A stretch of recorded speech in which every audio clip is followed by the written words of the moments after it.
আমাদের মিত্ররা যে কোনো মুহূর্তে বদলে যেতে পারেন। সেই জন্য আমরা নিজেদেরকে কখনো সাবধান করি না, কখনোই নিজেদের প্রস্তুত করি না। আমাদের এটা কখনোই মনে হয় না যে এরকম হতে পারে, আর সেই কারণেই শেষে গিয়ে আমরা অত্যন্ত দুঃখ পাই। একটা অমূল্য শিক্ষা আছে যেটা আমাদের লাভ করা উচিত, সতর্ক থাকা উচিত।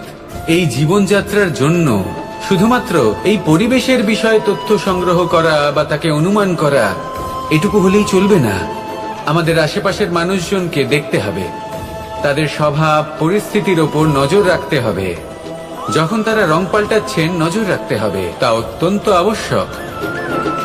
পরিবর্তন আপনার জীবনে অবশ্যম্ভাবী, সঠিকভাবে তার সম্মুখীন হন।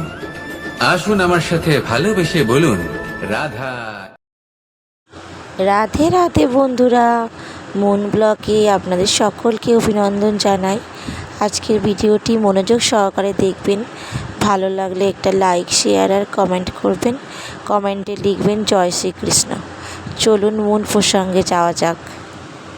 যখন উপলব্ধি করবেন যে আপনার জন্মের আগেও আপনার কোনো অস্তিত্ব ছিল না, আর মৃত্যুর পরেও আপনার কোনো অস্তিত্বই থাকবে না, জীবনে কোনো কিছুই আপনার ছিল না, আজও নেই আর না ভবিষ্যতে কখনো হবে, তখন আপনা থেকেই জন্ম এবং মৃত্যুর মাঝে এই যে সময় থাকে যাকে আমরা জীবন বলি, সেটা আপনি শান্তভাবে যাপন করতে শুরু করবেন।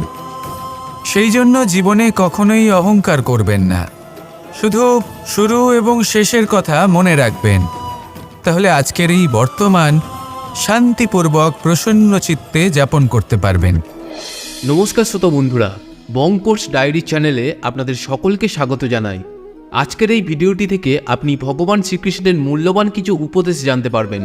এই মূল্যবান উপদেশগুলি আপনি কাজে লাগিয়ে আপনার জীবনে সফলতা অর্জন করতে পারবেন। তাই আজকের এই ভিডিওটি অবশ্যই মনোযোগ সহকারে শেষ পর্যন্ত দেখবেন। আর এই ভিডিওটি দ্বারা আপনি যদি উপকৃত হন তাহলে অবশ্যই একটি লাইক করবেন এবং প্রিয়জনদের সাথে শেয়ার করবেন, যাতে তারাও ভিডিওটি দেখে উপকৃত হয়। এবং আপনারা যারা এই চ্যানেলে নতুন তারা অবশ্যই চ্যানেলটি সাবস্ক্রাইব করবেন এবং বেল বাটনে প্রেস করবেন এরকম আরও অনেক ভিডিওর নোটিফিকেশান পেতে। আর কমেন্টে লিখতে ভুলবেন না জয় শ্রীকৃষ্ণ। এবার আসুন ভিডিওটি শুরু করা যাক। আজ আমি আপনাদের একটা কাহিনী শোনাবো। এটা হলো একটা বিশাল আকার বটগাছের এবং একটি নিম গাছের গল্প। এই নিম গাছটা সেই বটগাছের কাছেই অবস্থিত ছিল। একদিন কয়েকজন কাঠুরে বনে প্রবেশ করলেন। তাদের দেখেই নিম গাছ খুব ভয়ভীত হয়ে পড়ল ও সেই বটগাছের কাছে সাহায্য চাইল। বলল যে, হে বটগাছ, আমাকে সাহায্য করুন, আপনার এই শাখা প্রশাখা দ্বারা আমাকে ঢেকে রাখুন, যাতে এই কাঠুরেরা আমাকে দেখতে না পান আর আমি বেঁচে যাই।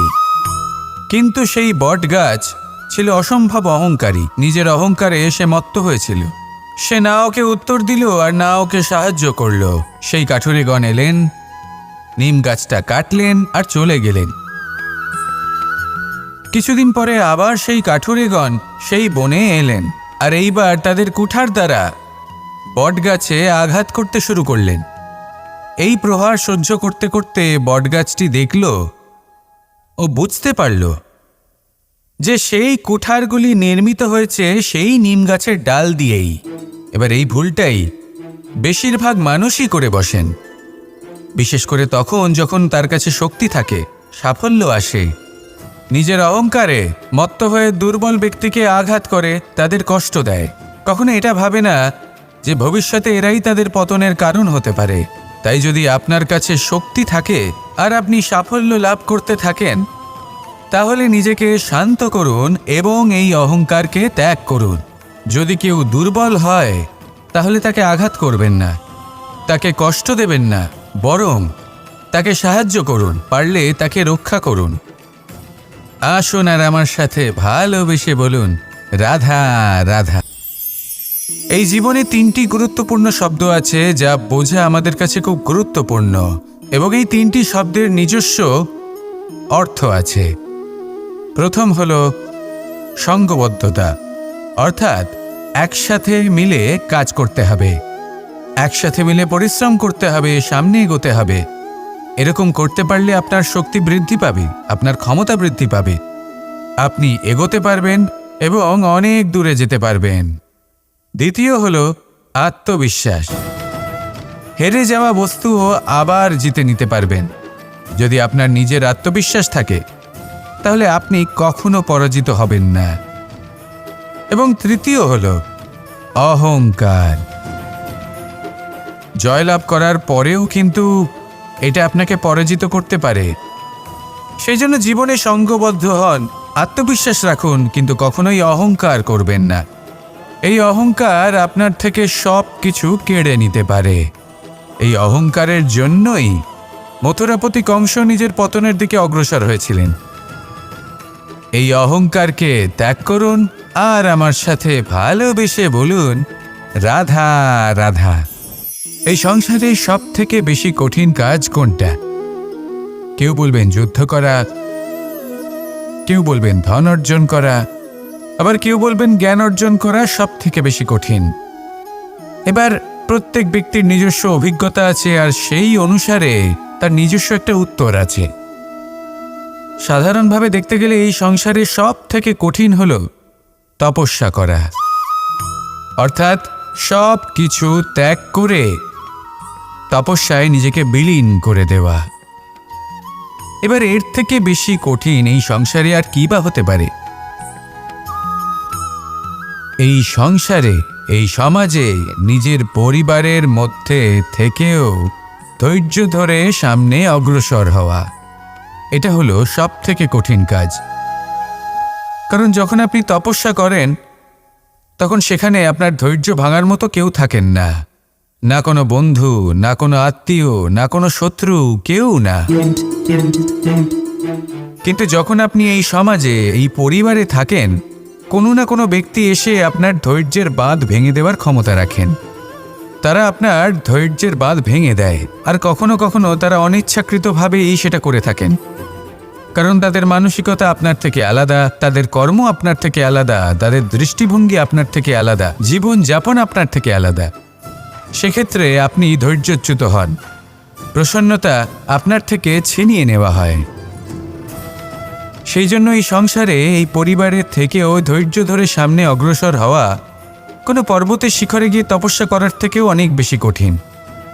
আর যে ব্যক্তি এই সমাজেই, এই পরিবারে, সেই সকল মানুষের মধ্যে থেকে গিয়েও ধৈর্য ধরে অগ্রসর হতে থাকেন, যারা এই কাজটা শিখে নিতে পারেন, তারাই কিন্তু জীবনে আনন্দ লাভ করতে পারেন। এই ধৈর্যই শেষে আপনার জীবনে প্রসন্নতা বহন করে আনবে। তাই ধৈর্য ধরে জীবনের পথে অগ্রসর হন আর আমার সাথে ভালোবেসে বলুন, রাধা রাধা। আমরা সবাই জীবনে অগ্রসর হতে চাই, তার জন্য চেষ্টা করি, পরিশ্রম করি, কিন্তু কখনো কখনো আমাদের আশেপাশের কিছু মানুষ, যেমন আমাদের আত্মীয়, আমাদের বন্ধু, আমাদের শত্রু, এদেরকে এগিয়ে যেতে দেখে আমরা কখনো কখনো নিজেরা থেমে যাই। এর অর্থ কি তার মানে এটা যে আমাদের কোনো খামতি ছিল বা আমরা কোনো ভুল করে ফেলেছি? না, বেশিরভাগ সময় আমাদের কোনো ভুল থাকে না, আমাদের কোনো খামতিও থাকে না। শুধু একটা ছোট্ট বিষয় আছে যেটা আমরা বুঝতে পারি না। আমরা চেষ্টা করি অন্যদের জীবনযাত্রা দেখতে। আমরা দেখতে চেষ্টা করি যে তাদের জীবনে তারা কিভাবে এগিয়ে চলেছেন, অগ্রসর হওয়ার জন্য ওনারা কি কি করছেন, আর যা করছেন তাতে ওনারা কিভাবে উপকৃত হচ্ছেন। আমরা চেষ্টা করি তাদের জীবনযাত্রার দিকে তাকানোর, ওনাদের গতিবিধির দিকে নজর দেওয়ার এবং সেটা বুঝতে চেষ্টা করার। সেই জন্যই আমরা পিছিয়ে পড়ি। জীবনে যদি আপনি এগোতে চান তাহলে আপনাকে নিজের নজর সামনের দিকে রাখতে হবে, পদক্ষেপও সেই অনুযায়ী নিয়ে সামনে এগোতে হবে। নিজের গতিবিধি লক্ষ্য করুন, নিজের পরিকল্পনা বিচার করুন, নিজের চেষ্টা, নিজের অভিজ্ঞতার দিকে নজর দিন আর সেই মতো অগ্রসর হন। এমন কোনো সাফল্য নেই যে আপনি লাভ করতে পারবেন না। আসুন আমার সাথে ভালোবেসে বলুন, রাধা রাধা। আমাদের জীবনে সবসময় এটাই শেখানো হয় যে কখনো কারোর নিন্দা করবে না, কিন্তু আজকের দিনে সত্য হলো এটাই যে প্রত্যেক ব্যক্তি কোনো না কোনো সময় কোনো না কোনো মানুষের নিন্দা করেই থাকেন। এবার আপনি কারোর নিন্দা করলে সবসময় এর অর্থ এটা নয় যে আপনার মন মলিন। কখনো কখনো এমন কিছু পরিস্থিতির জন্ম হয়, কিছু ব্যক্তি আমাদের এমন দুঃখ দেন যে সেই দুঃখের বশে আমরা নিন্দা করতে শুরু করি। এবার নিন্দার বিষয়ে এমন এক সত্য আছে যেটা জানা প্রয়োজনীয়, যেটা আমি আপনাকে একটা উদাহরণ দিয়ে বোঝাবো। আপনি কখনো একটা চিত্র অঙ্কন করতে চেষ্টা করবেন, যতক্ষণ না সেই রং আমাদের হাতে লেগে যাচ্ছে ততক্ষণ আমাদের সেই চিত্র পূর্ণই হয় না। এবার এটাই হয় নিন্দার ক্ষেত্রেও। কেউ আপনাকে যতই দুঃখ দিক না কেন, যদি আপনি কারোর নিন্দা করেন তাহলে কোথাও না কোথাও সেই নেতিবাচক শক্তি অবশ্যই আপনার মধ্যে প্রবেশ করবে। তাহলে সেক্ষেত্রে কি করা যায়? কিভাবে অন্যের নিন্দা করা থেকে নিজেকে বিরত রাখা সম্ভব? একটাই পথ আছে, একটাই বিকল্প আছে, নিজের বিকাশ। নিজের বিকাশের পথে অগ্রসর হতে থাকুন। নিজের কাজে এতটাই নিমজ্জিত হয়ে যান যে কারো নিন্দা করার মতো কোনো সময় যেন আপনার হাতে না থাকে। তাতে আপনার মনও মলিন হবে না, আর জীবনে অনেক দরজা আপনার জন্য খুলে যাবে। আসুন আমার সাথে ভালোবেসে বলুন, রাধা রাধা। শ্রীরাম যখন সুগ্রীবের সাথে মাতা সীতাকে খোঁজার জন্য ভ্রমণ করছিলেন, তখন সুগ্রীবের ভৌগোলিক জ্ঞান দেখে শ্রীরাম হতবাক হয়ে গেলেন। তখন সুগ্রীব বললেন যে যখন বালির হাত থেকে উনি পালাচ্ছিলেন, নিজের প্রাণ বাঁচিয়ে পালাচ্ছিলেন, উনি তখন অনেক জায়গায় গেছিলেন, কিন্তু কোথাও যেন উনি যোগ্য আশ্রয় খুঁজে পাচ্ছিলেন না। বালি সুগ্রীবের প্রাণ হরণ করতে চাইছিল, ওকে শেষ করে দিতে চাইছিল, আর সুগ্রীব শুধু নিজের প্রাণ বাঁচিয়ে পালাতে চাইছিল। এক স্থান থেকে অন্য স্থানে, সেই স্থান থেকে আবার আরেক স্থানে। এই বিপদের সম্মুখীন হতে গিয়ে সুগ্রীবের ভৌগোলিক জ্ঞান বৃদ্ধি পেল। এর অর্থ বুঝলেন আপনি? যে জীবনে যখন সমস্যা আসে, জটিলতা আসে, সেটা দেখে আমরা ত্রস্ত হয়ে পড়ি, দুঃখী হয়ে পড়ি যে এমনটা আমার সাথে কেনই বা হচ্ছে। কিন্তু দুঃখী হওয়ার কোনো প্রয়োজন নেই, কারণ এই সমস্যা আমাদের কিছু শিক্ষা দেওয়ার জন্যই আসে। সেই শিক্ষা লাভ করা খুবই প্রয়োজনীয়। সেই শিক্ষার দিকে নিজের মনোনিবেশ করুন, সেই শিক্ষা আত্মস্থ করুন, জীবনে অগ্রসর হন, আর আমার সাথে ভালোবেসে বলুন, রাধা রাধা। এই সংসারে এমন অনেক মানুষ আছেন যারা এটা চান যে সবকিছু তাদের ইচ্ছা অনুসারে চলবে, এবং সেই চেষ্টাই করতে থাকেন। কিন্তু সত্যি হলো এটাই যে এই সংসারের নির্মাণ কোনো মানুষ করেনি, এবং সেই জন্য এই সংসার কোনো মানুষের ইচ্ছা অনুসারে চলবে না, বরং মানুষকে সংসারের ইচ্ছা অনুসারে চলতে হবে। যদি আপনার জীবনে এমন কোনো পরিস্থিতি আসে যাতে আপনি হয়তো দুঃখ পেলেন, কষ্ট পেলেন, এবং সেটা বদলাতে চান, তাহলে তা বদলানোর চেষ্টা করুন। যদি অসফল হন তাহলে আবার চেষ্টা করুন, নিরন্তর চেষ্টা করুন। কিন্তু যদি না করতে পারেন তাহলে মেনে নিন যে এই পরিস্থিতি বদলানো সম্ভব নয়। সেই পরিস্থিতিকে বদলানোর চেষ্টাকে ত্যাগ করে দিন। যদি চান তাহলে সেই পরিস্থিতি থেকে দূরে চলে যেতে পারেন, কিন্তু নিজেকে প্রসন্ন রাখুন। আপনার এই শরীর, এই মন, এই জীবন আপনি লাভ করেছেন, তাই আপনার কর্তব্য হলো নিজের যত্ন নেওয়া, নিজেকে প্রসন্ন রাখা। আপনি যদি নিজেকে প্রসন্ন রাখেন তাহলেই এই সংসারকে আপনি প্রসন্ন রাখতে চেষ্টা করতে পারবেন। তাহলে প্রসন্ন থাকুন, আর মনে এই প্রসন্নতা নিয়ে বলুন, রাধা রাধা। এই হাঁড়িটাকে দেখুন, এই হাঁড়িটা মাটি দ্বারা নির্মিত, আর এই বস্তুটি আমার খুবই প্রিয়। ছোটবেলায় মা এই হাঁড়িতেই মাখন বানিয়ে রাখতেন, কিন্তু যেই আমি সুযোগ পেতাম আমি সেই হাঁড়ি ভেঙে সমস্ত মাখন খেয়ে ফেলতাম। কিন্তু আমার মনে হয় একটা বিশেষ ব্যাপার আছে, যখনই এটার মধ্যে মাখন রাখা হতো তখন মাখন ঠান্ডা হয়ে যেত। আর আমি ভাবতাম এটা কিভাবে সম্ভব হতে পারে, যেখানে এটা নিজেই নির্মিত হয়েছে আগুনে তপ্ত হয়ে। এটা নির্মিত হয়েছে এইভাবেই, কিন্তু এর ভেতরে সবই শীতল থাকে। এটা কিভাবে সম্ভব? এটা এই কারণে সম্ভব কারণ এই হাঁড়ি এমন কিছু জানে যেটা জানা আমাদের জন্য খুব প্রয়োজনীয়। যার জন্ম হয়েছে মাটি থেকে, যার ভবিষ্যৎ হলো মাটি, আর ভেঙে যাওয়ার পরে যা কি সেই মাটিতেই মিশে যেতে হবে, তার নিজের অন্তরে অহংবোধের উত্তাপ ধরে রেখে কি লাভ? এটাই হলো জীবনের একটি সার কথা, যেটা আমাদের সকলকে বুঝতেই হবে, শিখতে হবে, যাপন করতে হবে। আর যখন আপনি উপলব্ধি করবেন যে আপনি নশ্বর, যখন উপলব্ধি করবেন যে আপনার জন্মের আগেও আপনার কোনো অস্তিত্ব ছিল না, আর মৃত্যুর পরেও আপনার কোনো অস্তিত্বই থাকবে না, জীবনে কোনো কিছুই আপনার ছিল না, আজও নেই, আর না ভবিষ্যতে কখনো হবে, তখন আপনা থেকেই জন্ম এবং মৃত্যুর মাঝে এই যে সময় থাকে, যাকে আমরা জীবন বলি, সেটা আপনি শান্তভাবে যাপন করতে শুরু করবেন। সেই জন্য জীবনে কখনোই অহংকার করবেন না, শুধু শুরু এবং শেষের কথা মনে রাখবেন। তাহলে আজকের এই বর্তমান শান্তিপূর্বক প্রসন্ন চিত্তে যাপন করতে পারবেন, এবং এই মন প্রসন্ন হয়ে বলবে, রাধা রাধা। প্রত্যেক মানুষ ভালো কাজও করেন, আবার খারাপ কাজও করেন। যখন ভালো কাজ করেন তখন তিনি প্রশংসার পাত্র হন, যখন খারাপ কাজ করেন তখন তাকে নিন্দা করা হয়, কখনো অপমানও করা হয়। যখন কেউ ভালো কাজ করে তার প্রশংসা করুন, অনেক অনেক প্রশংসা করুন, অত্যাধিক প্রশংসা করুন। কারোর প্রশংসা করলে আপনার কোনো ক্ষতি হবে না, কিন্তু যদি কোনো ব্যক্তি খারাপ কাজ করেন বা তার কোনো ভুল হয়ে থাকে, যদি আপনি তাকে অপমান করে থাকেন, তার নিন্দা করেন, তাহলে একটা কথা মনে রাখবেন, সেই ব্যক্তি এই ঋণের কথা ভুলবে না, বরং সঠিক সময়ে এলে পরে নিজের স্বভাব অনুসারে এই ঋণ শোধ করবে।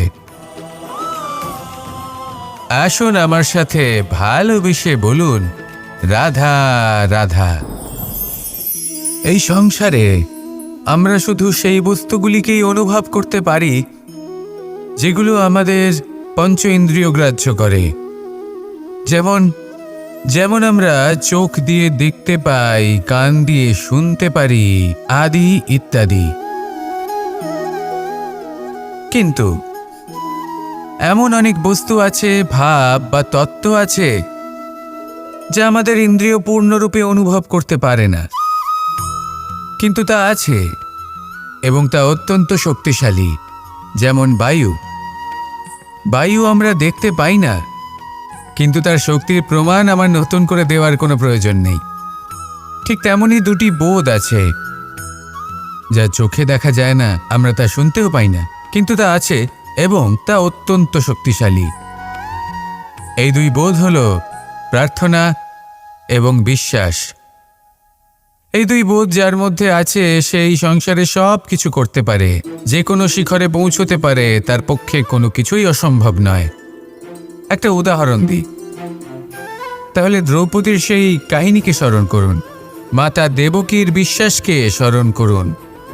ওনার বিশ্বাস ছিল যে একদিন আমার পুত্র আসবে আর কংসকে বধ করবে, আর ঠিক এমনটাই হলো। সত্যি কথা বলতে এই সংসার আমাকে ঈশ্বর বলে মনে করে, কিন্তু আমি এটা মনে করি যে আমি হলাম সকলের প্রার্থনা এবং বিশ্বাসের একটি সত্তা। এনাদের প্রার্থনা এবং বিশ্বাসের মাধ্যমে ঈশ্বর এই শক্তি লাভ করেন, এবং সেই শক্তি দ্বারা তিনি সবার মঙ্গল করতে থাকেন। বিশ্বাস এবং প্রার্থনা, এই দুই ভাব নিজের মনে জাগ্রত করুন, আর আমার সাথে ভালোবেসে বলুন, রাধা রাধা। মন্দিরে যখনই আপনি যান, সেখানে অবস্থিত প্রতিমার চরণ স্পর্শ করেন। যখন শিবলিঙ্গের অভিষেক করেন, তখন স্বয়ং নিজে হাতে দুধ এবং জল দিয়ে তা ধৌত করেন, তার প্রক্ষালন করেন। কিন্তু এর পেছনে কোনো অন্ধবিশ্বাস নেই। এখানে বিষয়টা হলো ঊর্জা সংক্রান্ত। যে কোনো ব্যক্তি হোক বা কোনো বস্তু, তার নিজস্ব একটি বিশেষ ঊর্জা থাকে। সেই জন্য যখনই আমরা বড়দের চরণ স্পর্শ করি, তখন সেই স্পর্শ দ্বারা সেই বিশেষ ঊর্জা আমরা নিজের অন্তরে সমাহিত করি। তাই সব সময় মনে রাখবেন, কারোর চরণ স্পর্শ করার অর্থ এটা নয় যে আপনি কারোর সামনে তুচ্ছ হয়ে যাচ্ছেন। এর অর্থ হলো এটাই যে বড় হওয়ার জন্য সেই বিশেষ ঊর্জা আপনি তার থেকে প্রাপ্ত করছেন। আর এই জীবনের আরেকটা বড় সত্য হলো এটাই যে যদি আপনি জীবনে কিছু লাভ করতে চান, তবে নতমস্তক হতে শিখুন। তা হয় সেটা পরমেশ্বরের সামনে, বা মন্দিরের প্রতিমার সামনে, বা মাতা পিতার সামনে, বা কোনো মহাপুরুষের সামনে, বা ভালোবাসার সামনে। আসুন আর আমার সাথে ভালোবেসে বলুন, রাধা রাধা। রুদ্রাক্ষ। এই রুদ্রাক্ষ আসলে কি? কথায় আছে যে যখন রুদ্রের চোখ থেকে অশ্রু নির্গত হয়েছিল, তখন যে স্থানে সেই চোখের জল পড়েছিল সেই প্রত্যেকটি স্থানে একটি করে গাছের জন্ম হয়, আর সেই গাছ থেকেই আমরা রুদ্রাক্ষ লাভ করে থাকি। সেই রুদ্রাক্ষ যা নেতিবাচক শক্তির হাত থেকে আমাদের রক্ষা করে, যা আমাদের যাতনা এবং দুঃখ হরণ করে। আমার আরাধ্য মহাদেব যখন উনি হলাহল গ্রহণ করেছিলেন এই সংসারকে, এই সংসারের সব থেকে বড় বিপদের হাত থেকে রক্ষা করবেন বলে, তখন উনি সবার যন্ত্রণা হরণ করেছিলেন, সবাইকে রক্ষা করেছিলেন। আর সেই জন্য ওনার চোখের জল এতটাই শক্তিশালী যে সেটা আমাদের রক্ষা করতে পারে, যন্ত্রণা দূর করতে পারে। তাহলে এর অর্থ কি এটাই যে আমাদের সবাইকে রুদ্রাক্ষ ধারণ করতে হবে? না, সেটা তো আপনার নির্বাচন। এর দ্বারা আমরা এই শিক্ষা লাভ করি যে যখনই আপনি অশ্রুপাত করবেন, এইভাবে করবেন তাতে যেন সংসারের মঙ্গল করতে পারেন। যদি আপনি নিজেও যন্ত্রণায় থাকেন, তখনও অন্য কারোর যন্ত্রণাকে হরণ করতে পারেন, অন্য কারোর সংকট আপনি দূর করতে পারেন, অন্য কাউকে সাহায্য করতে পারেন। তাহলে আপনিও রুদ্রাক্ষের মতো পূজনীয় হয়ে উঠতে পারবেন। আসুন আর আমার সাথে ভালোবেসে বলুন, রাধা রাধা। মানুষের সব থেকে বড় পুঁজি কি? তার সব থেকে বড় শক্তি কি? আমি যখন এই প্রশ্নটা করি তখন কিছু মানুষ বলেন মানুষের বল, তার ধন, তার জ্ঞান, তার বন্ধু, এরাই মানুষের শক্তি। তারপর আমি জিজ্ঞেস করি মানুষের সব থেকে বড় দুর্বলতা কি?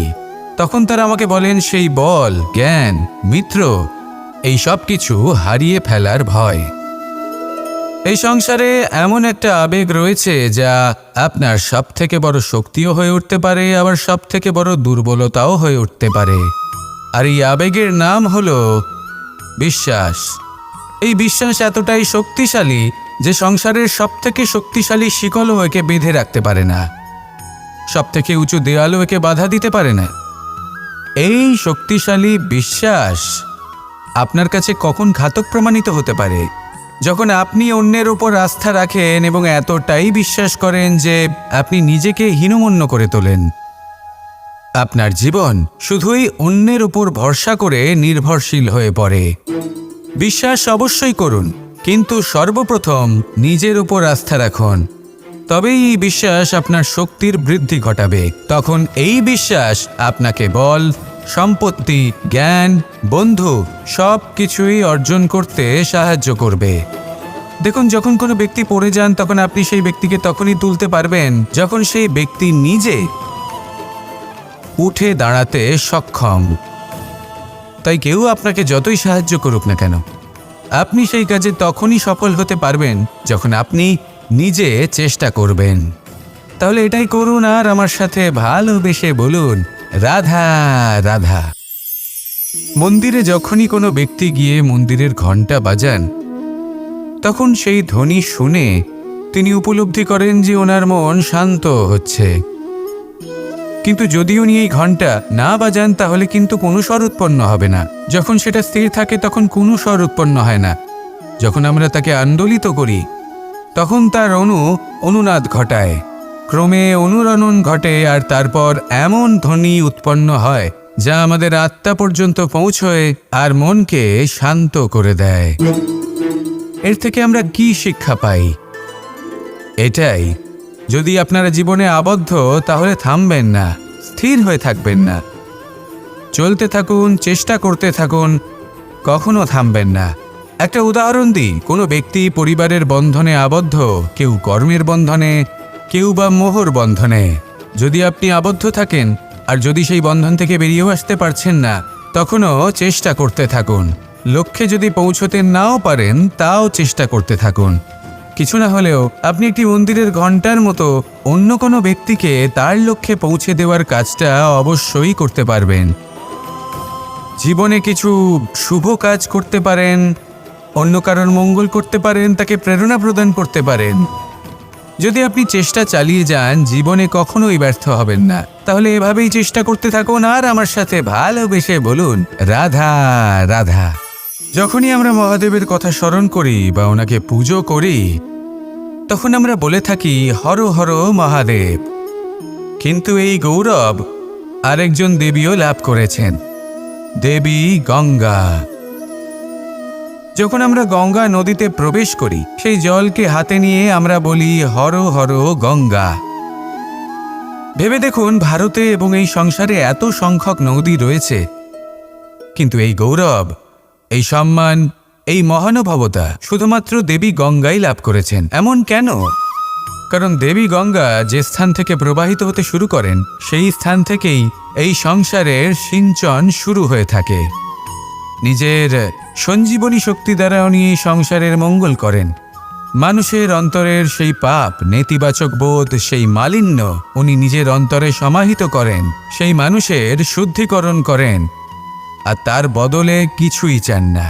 ঠিক সেভাবেই আমাদের জীবনে এমন কিছু মানুষ আছেন, যদি আমরা তাদের সাহায্য করতে পারি, বিপদ থেকে বেরিয়ে আসার জন্য তাদের প্রেরণা যোগাতে পারি, ওনাদের শক্তি প্রদান করতে পারি, ওনাদের দুঃখ ও যন্ত্রণা আমরা হরণ করতে পারি, আর তার বদলে কিছুই না চাই, তাহলে আমরাও মহান হওয়ার পথে অগ্রসর হয়ে যেতে পারি।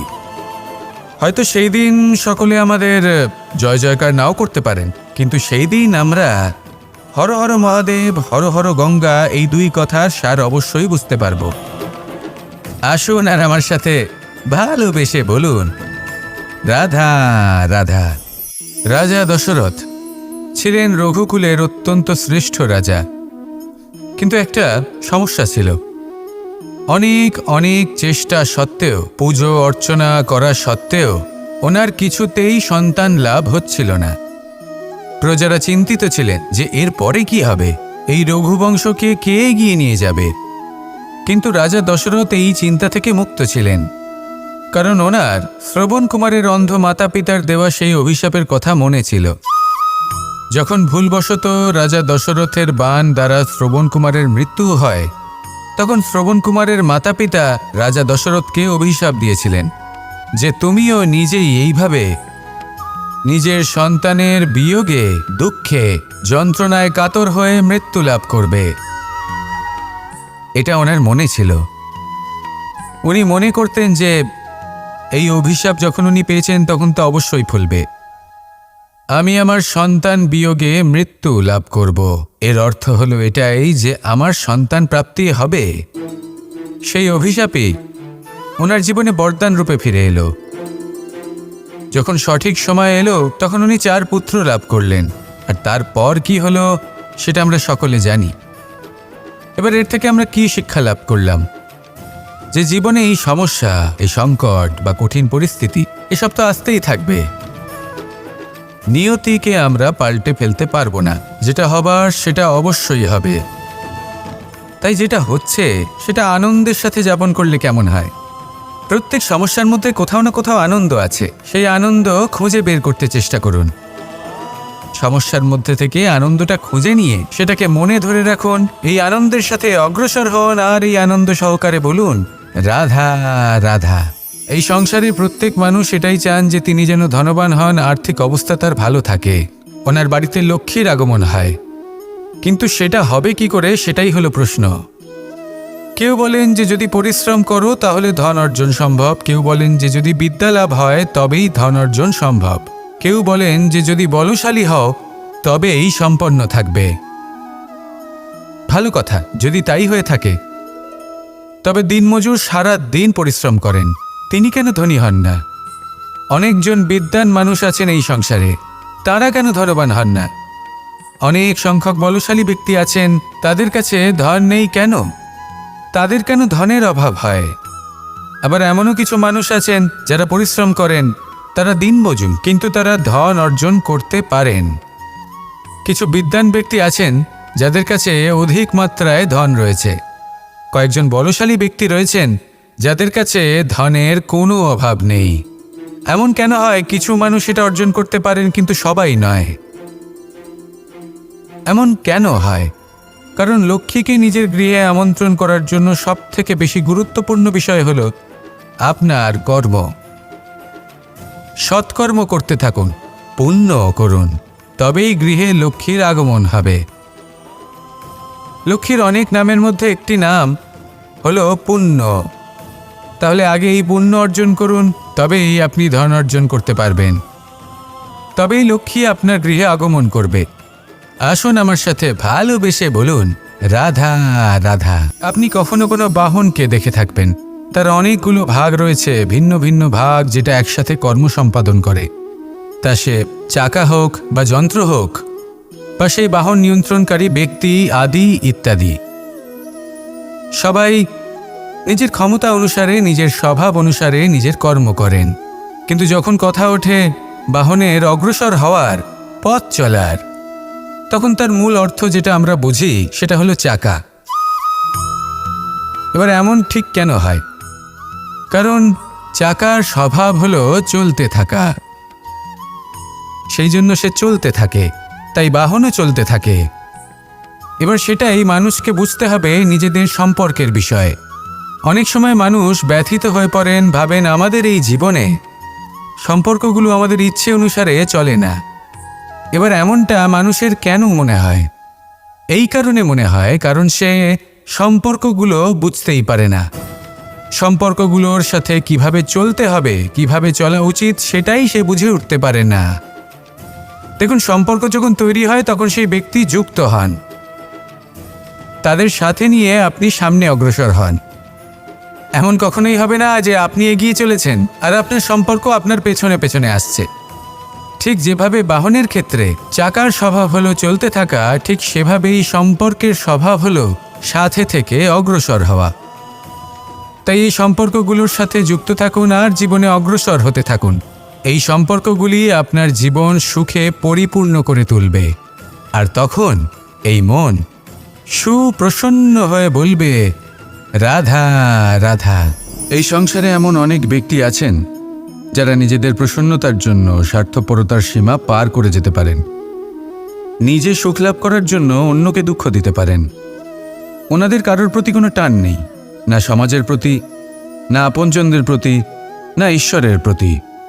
এবার দেখুন, মানুষ যদি কাউকে ভয় নাও পায়, তাও নিজের কর্মের কথা মনে করে অবশ্যই ভয় পাওয়া উচিত।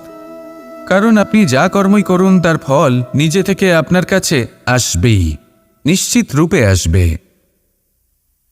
তার থেকে আপনি পালাতে পারবেন না। কেউ নিজের কর্মফলের হাত থেকে বাঁচতে পারে না। স্বয়ং মহাদেবকেও ওনার কর্মফল ভোগ করতে হয়েছিল। উনি কিছু না ভেবেই ভস্মাসুরকে বর দিয়েছিলেন। তার পরিণামস্বরূপ যেটা হলো যে ওই ভস্মাসুর, যাকে মহাদেব বরদান করেছিলেন, তার হাত থেকে নিজের প্রাণ বাঁচিয়ে ওনাকে পালাতে হলো। এই সংসারে এমন কেউ নেই যে নিজের কর্মফলের হাত থেকে বাঁচতে পারে। সবসময় এটা ভেবে দেখুন যে কর্মটা আপনি করছেন সেটা শ্রেষ্ঠ কি না। এমন কর্ম করুন যেটা আপনাকে জীবনে এগিয়ে নিয়ে যাবে। নিজেকে সৎ পথে রাখুন, কিন্তু এটাও সুনিশ্চিত করুন যে জীবনে যে কর্ম আপনি করছেন তাতে অন্য ব্যক্তির উপর কি প্রভাব পড়ছে, তাতে উনি দুঃখ পাচ্ছেন না তো। যদি আপনি যা করছেন তাতে সবার মঙ্গল হয়ে থাকে, তাহলে আপনার কাউকে ভয় পাওয়ার কোনো প্রয়োজন নেই। না কালকে ভয় পাবেন, না মহাকালকে। আসুন আমার সাথে ভালোবেসে বলুন রাধা রাধা। জীবনে যখনই আমরা কোনো বিশেষ মানুষের সাথে পরিচিত হই, তখন তার ব্যক্তিত্বের বিষয়ে আমাদের একটি নিজস্ব দৃষ্টিভঙ্গি তৈরি হয়। তা সে ভালো হোক বা মন্দ, আমরা নিজেদের দৃষ্টিভঙ্গি, নিজেদের ধারণা বানিয়ে ফেলি। কিন্তু আপনি কি নিশ্চিত রূপে বলতে পারেন যে এই যে আপনার দৃষ্টিভঙ্গি, সেটাই সেই ব্যক্তির পূর্ণ সত্য, সেই ব্যক্তি সত্যিই সেরকমই? না, আপনি সেরকম বলতে পারেন না। কারণ যে কোনো মানুষের একটি চরিত্র, একটি ব্যক্তিত্ব অনেক বছর ধরে তৈরি হয়, অসংখ্য অভিজ্ঞতা লাভ করার পরে তৈরি হয়। আপনি একদিনে বুঝতে পারবেন না যে সেই ব্যক্তি কেমন। এই ভুলটাই বেশিরভাগ মানুষ করে ফেলেন। কিন্তু যদি সত্যি কোনো মানুষকে বুঝতে চান, তাহলে একটু সময় দেওয়া খুব প্রয়োজন। সবার আগে প্রথম আলাপে সেই ব্যক্তি তো এটাই বোঝাবে যে সে কতটা শ্রেষ্ঠ, কিন্তু সে কতটা গুণী বা কতটা অপগুণী, এটা বোঝার জন্য আপনাকে সেই ব্যক্তির কাছাকাছি থাকতে হবে। তিনি কতটা অহংকারী বা কতটা সজ্জন, সেটা বোঝার জন্য আপনাকে সেই ব্যক্তিকে সম্মান দিয়ে দেখতে হবে। সেই ব্যক্তি কতটা লোভী বা কতটা সরল, সেটা বোঝার জন্য তাকে ধন দিয়ে দেখতে হবে। সেই ব্যক্তির কতগুলো খারাপ গুণ আছে সেটা বোঝার জন্য সেই ব্যক্তিকে স্বাধীনতা দিয়ে দেখতে হবে। তবেই তাকে আপনি বুঝতে পারবেন। যে কোনো মানুষকে বোঝা, তার ব্যক্তিত্ব বুঝে ওঠা এতটা সহজ কাজ নয়।